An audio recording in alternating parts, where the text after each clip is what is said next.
Bonjour à tous et bienvenue. J'ai une question pour vous. Est-ce que vous avez déjà ressenti ce désir profond de comprendre votre place unique dans ce monde? Vous savez, cette quête de ce que les Japonais appellent l'ikigai, votre raison d'être qui fait que vous vous levez le matin. Cette interrogation, elle est fondamentale sur le sens de votre existence. Et c'est l'une sûrement des aventures humaines les plus universelles et les plus fondamentales. Mais vraiment, dans une société qui valorise souvent la vitesse, la performance, l'accumulation, franchement, c'est très facile de se sentir déconnecté, de fonctionner en sorte de pilotage automatique, voire même parfois on peut ressentir une espèce de vide intérieur, malgré qu'on ait des succès qui sont plutôt pas mal. Et si en plus vous avez l'impression que tout le monde autour de vous a trouvé sa voie, sauf vous, ça peut ajouter encore une couche de pression. Parfois même, pour certaines personnes, c'est carrément flippant, angoissant. Donc laissez-moi vous dire d'emblée, si vous n'avez pas encore trouvé votre raison d'être claire et définie, c'est parfaitement OK. D'abord parce que, vous n'êtes pas seul, et puis ce chemin de recherche, il est aussi précieux que la destination elle-même.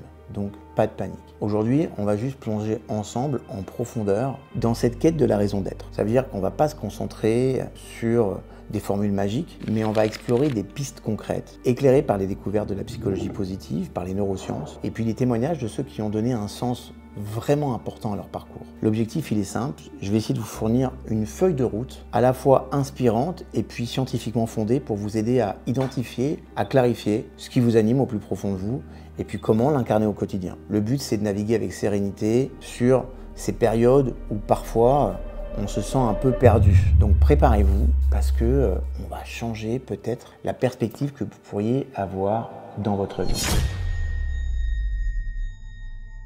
La première question qu'on doit se poser, c'est pourquoi on est dans cette indispensable quête de sens. C'est super important. Avant de se lancer dans le comment, c'est important de savoir l'importance capitale du pourquoi. Avoir une raison d'être, c'est pas un simple plus dans la vie. C'est un pilier fondamental de notre santé mentale, de notre résilience et même, écoutez bien, de notre bien-être physique. On parle de la volonté de sens. Moi, j'aime beaucoup l'héritage que nous a donné Viktor Frankl. Le psychiatre autrichien Viktor Frankl, qui est un des survivants des camps de la mort nazis, a bouleversé notre compréhension de la motivation humaine avec ce qu'on appelle la logothérapie. Il a un livre exceptionnel. Si vous ne l'avez pas, c'est un must-have dans une bibliothèque. Ça s'appelle « Découvrir un sens à sa vie » par la logothérapie. Alors attention, il y a des passages du livre qui sont hard, parce qu'il explique son expérience dans les camps de la mort. Et le postulat de base, c'est que la volonté de sens, c'est la motivation première de l'être humain. Plus importante que la recherche du plaisir ou du pouvoir, c'est dire. Et Viktor Frankl, en fait, il a observé que ceux qui survivaient dans les conditions les plus inhumaines étaient souvent ceux qui pouvaient trouver un sens à leur souffrance, qui avaient un pourquoi,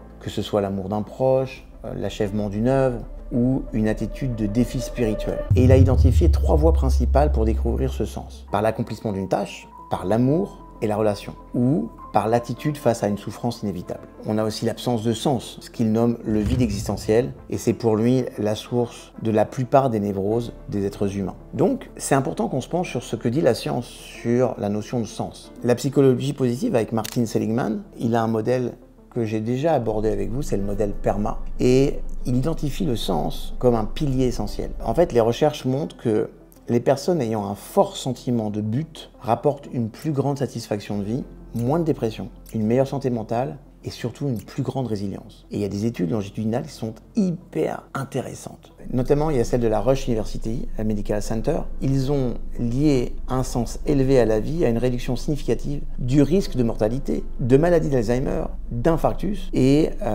une meilleure fonction immunitaire. Donc, vous devez comprendre une chose, c'est que le cerveau, il est câblé pour le sens. C'est ça qui est intéressant, parce que les neurosciences nous disent que la quête de sens engage des réseaux cérébraux hyper complexes. Le cortex préfrontal, il est hyper important pour définir des objectifs à long terme alignés sur nos valeurs. La dopamine qui alimente la motivation pour ses buts significatifs. Il y a des systèmes qui sont liés à l'empathie, qui vont développer de l'ocytocine aussi, qui sont activés lorsque notre raison d'être est tournée vers les autres. En clair, avoir un but pourrait littéralement sculpter notre cerveau, renforçant la résilience cognitive et la régulation émotionnelle. Franchement, rien que ça, c'est plutôt le top. Maintenant, une fois qu'on sait un petit peu pourquoi c'est important d'avoir cette raison d'être, l'autre question c'est le comment. Comment dévoiler votre raison d'être unique? Il y a plusieurs pistes d'exploration. Parce que, d'abord, comprendre l'importance de la raison d'être, c'est une chose, la découvrir, c'en est une autre. Et c'est là que je vais insister sur un point capital avant de vous proposer des pistes concrètes. D'abord, c'est OK de ne pas avoir toutes les réponses. La société dans laquelle nous vivons, avec son culte de la productivité, de la clarté immédiate, peut nous faire sentir en décalage si nous n'avons pas une raison d'être clairement formulée, prête à afficher sur notre profil LinkedIn. Vous voyez ce que je veux dire?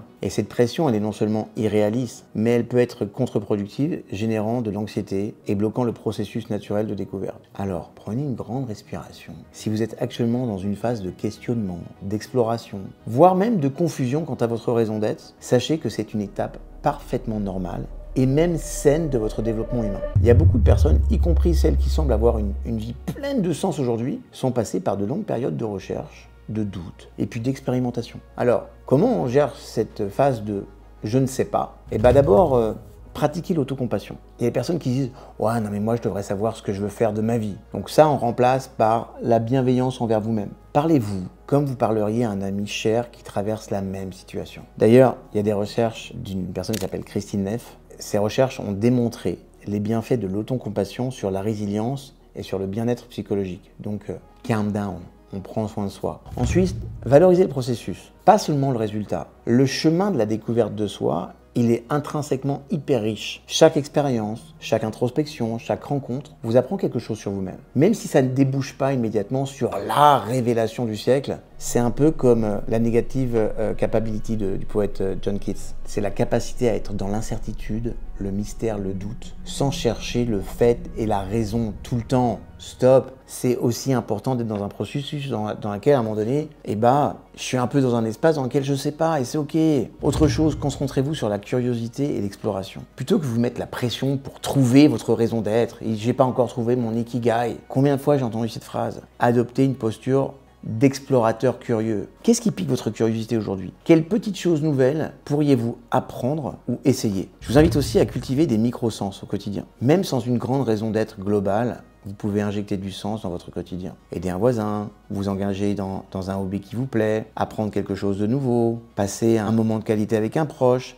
Ces petites actions-là, elles nourrissent votre besoin de sens et peuvent, petit à petit, éclairer un chemin qui est beaucoup plus large. Juste rappelez-vous, la raison d'être, c'est pas tant quelque chose que l'on trouve clé en main, mais c'est souvent quelque chose que l'on construit, que l'on cultive au fil du temps. Donc les pistes que je vais vous donner là sont des outils pour cette exploration. Par contre, vous utilisez ça avec douceur, avec curiosité, parce qu'on n'est pas là pour s'auto-flageller. La première chose que vous devez faire, c'est l'introspection profonde. C'est pour ça que je dis mollo. C'est quoi vos valeurs essentielles? C'est quoi vos passions vibrantes? C'est quoi vos curiosités insatiables? Ça aussi, c'est super important. Votre raison d'être, elle est intrinsèquement liée à ce qui résonne le plus profondément en vous. Vos valeurs cardinales, c'est quoi? Recherchez ce qui vous indigne, par exemple, ce qui vous émeut, ce que vous admirez. Quelles sont vos 3 à 5 valeurs qui sont non négociables dans votre vie? Non négociables. Ça, c'est super, super important. Cherchez aussi ce qu'on appelle les passions vibrantes. C'est quoi les activités qui vous feront entrer dans un état de flow? Quand on perd la notion du temps, quand on est dans une joie authentique, c'est super important. Par exemple, je lisais un article l'autre jour sur Emma Watson. Bon, tout le monde la connaît, grand succès dans Harry Potter. Et elle a montré une passion pour l'égalité de genre. Elle est devenue ambassadrice pour une ONG. Et ses valeurs d'équité, de justice, c'est ce qui semble guider ses engagements publics. Et ça donne un sens profond à sa notoriété.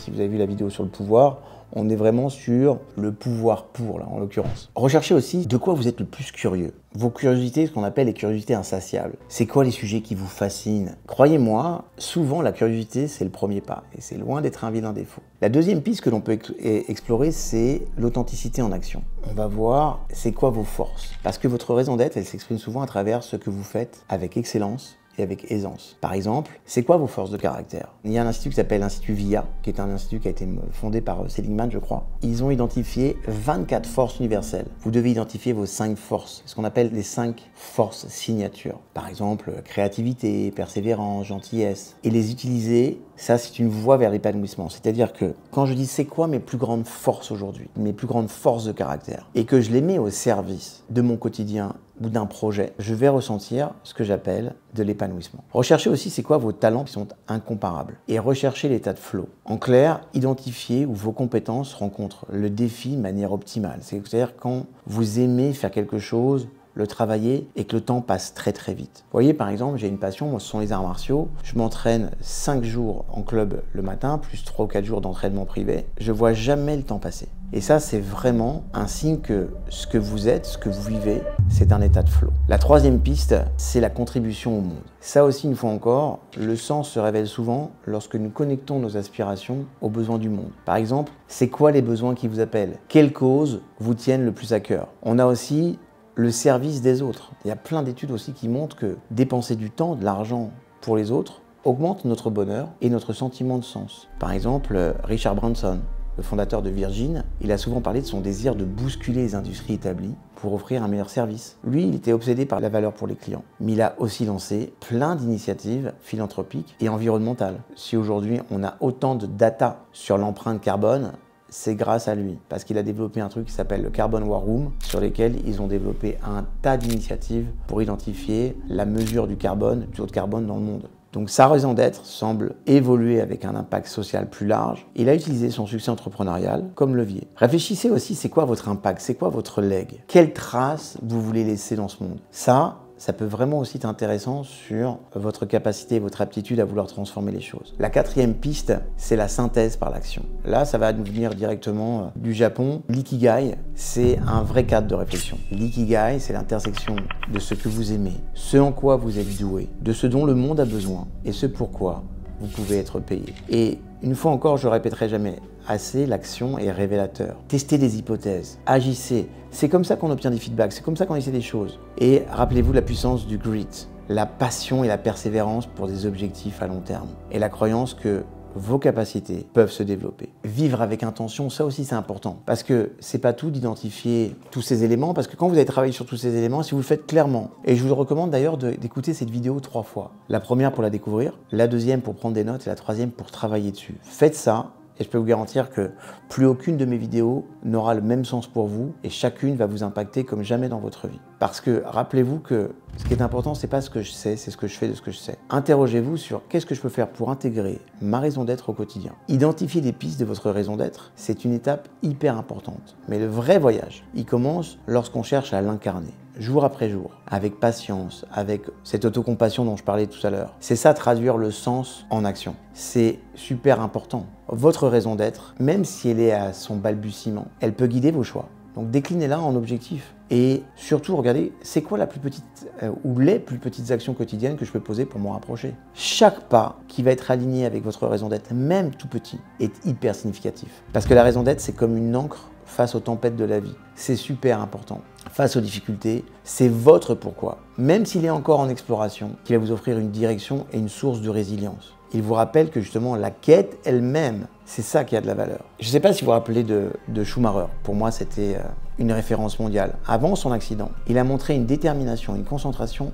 extrême. Il avait une raison d'être centrée sur l'excellence compétitive. En fait, il expliquait que ce qu'il voulait montrer au monde, c'est qu'à travers la discipline, la concentration, on pouvait avoir des résultats et atteindre des sphères de réussite que jusqu'à présent, personne n'était capable d'obtenir aujourd'hui. Après son accident, la discrétion de sa famille, la loyauté de ses fans témoignent d'un autre type d'impact et de sens qui perdure au-delà de sa carrière. Il y a aussi, si on veut rester dans un exemple qui est un petit peu plus actif, puis un petit peu moins sensible parce que j'ai beaucoup de peine pour lui, Roger Federer. L'élégance, l'amour du jeu ont transcendé toutes les victoires. Il a toujours trouvé un sens dans la compétition. Il a toujours eu un lien très fort avec le public. Il a toujours été hyper actif dans sa fondation, même face aux blessures ou à la fin de sa carrière. C'est super important. Donc, c'est important d'être dans l'action. C'est aussi important de comprendre que votre raison d'être, elle peut évoluer. Elle va évoluer. Parce que votre raison d'être, elle n'est pas figée. Quoi qu'il arrive, elle évoluera. Accueillez ce changement comme une partie naturelle de votre croissance. L'important, c'est de maintenir ce dialogue intérieur avec curiosité. Et puis surtout, gérer les pressions sociales et les compromis. Il y aura des doutes, il y aura des pressions. Rappelez-vous qu'il est normal de ne pas tout savoir, de faire parfois des compromis. L'essentiel, c'est de rester fidèle à votre exploration, de chercher des moyens, même petits, de nourrir ce qui vous semble juste pour vous à ce moment de votre vie. Voilà la fin de la vidéo et de cette exploration sur la quête de la raison d'être. Vraiment, je vous invite à regarder cette vidéo 3 fois. Vous me remercierez après. On a vu qu'il ne s'agit pas simplement de trouver une réponse unique et le Saint Graal caché quelque part, mais c'est de s'engager dans un processus continu, bienveillant, de découverte de soi, d'alignement avec ses valeurs, et de contribution au monde. Et surtout, retenez ça. Si vous êtes en chemin, si les réponses ne sont pas toutes là, 1, c'est une position de courage, c'est une position d'ouverture, et 3, c'est normal, d'accord? La société nous pousse parfois à avoir des certitudes, Mais la beauté de la vie réside aussi dans ses mystères, dans notre capacité à parfois surfer sur l'incertitude avec cette espèce de curiosité d'enfant et puis de l'espoir que tout va naturellement aller dans le bon sens. Les pistes qu'on a explorées là sont des invitations à devenir votre propre créateur patient et conscient de votre existence. Votre raison d'être ou les multiples facettes de sens que vous cultiverez vont émerger de cette exploration sincère. C'est pour ça que je vous demande de regarder cette vidéo 3 fois. Rappelez-vous aussi une chose, chaque être humain porte en lui un potentiel unique et une capacité à donner un sens à sa vie. Faites confiance à votre processus. Alors juste, la question, ça va être quoi votre prochain petit pas curieux sur ce chemin? Et s'il vous plaît, partagez vos pensées, vos questions, vos propres découvertes dans les commentaires, ça m'intéresse vraiment. Votre parcours, même avec ses incertitudes, il peut inspirer plein d'autres personnes à leur partager. Je vous remercie pour votre précieuse attention. Je sais que vous êtes allé jusqu'au bout, aujourd'hui il y a peu de gens qui y arrivent. Et si cette vidéo a résonné en vous, si elle vous a apporté de la clarté ou du réconfort, petit like, ça fait toujours plaisir. De la partager, ça fera encore plus plaisir. Et puis si vous n'êtes pas encore abonné, c'est dommage que je vous rappelle que les personnes qui sont abonnées ici sont bénies sur plus de 12 générations. Pas mal, 12 générations quand même. Et rappelez-vous mes chouchous, cultivez ce qui vous anime. Avec douceur, avec patience. Mais cultivez ce qui vous anime. Je vous aime, à très bientôt.